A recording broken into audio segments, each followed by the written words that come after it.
Hi, this is Lee Ellis with another installment of Leading with Honor Coaching. Now, we're approaching the fall, and I was going to do a coaching blog on core identity. But I went back and looked at my blog from a few years ago, and it was really good. And the coaching blog went with it. So I'm just going to have you see that one now. Hi, this is Lee Ellis with another installment of Leading with Honor Coaching. Thanks for joining us. I go to a lot of reunions, military reunions, fighter pilot reunions, and they're a lot of fun. And they reminds me of some of my identity. I have a real identity. I always wanted to be a fighter pilot. And so I wore this shirt today to kind of point that out. There's the T-38, which I flew for a long time. I was a prisoner of war. I'm part of that organization. This is the Operation Homecoming requalification for former POWs. Freedom 3-4 was my call sign.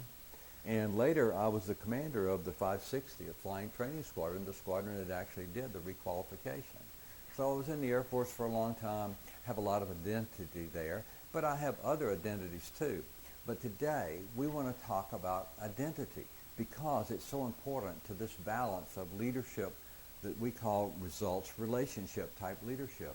It's about the human domain of leadership. Now, in order to develop, we always have to focus on ourselves first to learn about ourselves so we can lead ourselves. When we lead ourselves well, then we are equipped and positioned to lead others well. So as we walk through this model today, I'm going to be sharing a model with you about identity, and we'll look at the outer layers of identity, like these types of things, our profession. I'm a Georgia Bulldog. My best friend's a Georgia Tech Yellow Jacket. I have friends that are Auburn Tigers and Notre Dame. We have friends that are members of all sorts of organizations. But what's important is to come back to the core identity, because that's where it's going to drive us. And if we can be true to that in our decisions and our leadership, if we know what that is, then we're going to be really effective. So let's talk about core identity and what encompasses that. Well, it's about our values, our belief system, our passion, our talents, our strengths, and DNA behavior is a very important part of that. I have a certain set of strengths, this person has another set of strengths, and this person has another. All of that DNA coming together with our passion, our values, our belief system, all makes me a unique person, makes you a unique person, and the more that you understand that, the better you can be, and the more true to that you can be, the more effective you're going to be as a person, and especially as a leader. When you know that, and you're comfortable with yourself, you have that inner confidence that you can be strong and be humble, and that's very powerful as a leader. Abraham Lincoln had that quality. He understood who he was, and he remained faithful to who he was. In her book, Team of Rivals, Doris Kearns Goodwin talks about how Abraham Lincoln actually brought into his cabinet his political opponents and had them as secretary of this or that or the other. And it was so amazing, people just couldn't believe it. It was so unorthodox. And Lincoln's response was, well, I need the best people in the job, the best people for the country, not for my party.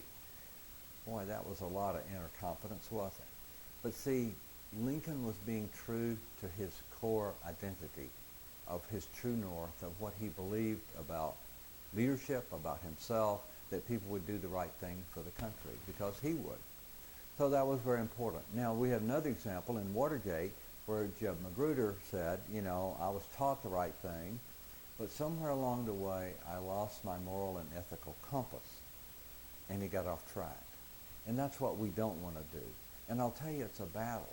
We need to be seriously aware of our inner core identity, and then make a commitment to stay faithful to it.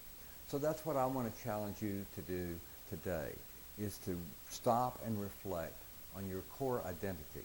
What are your values, your beliefs, your talents, your strengths, and so on, your passions, and then recommit to those, that regardless of what comes and goes, you're going to be faithful to that, and then to courageously walk it out. When you do that, others are going to be attracted. They're going to see you as someone who's consistent, who has strong inner core, and that's the kind of people they like to follow.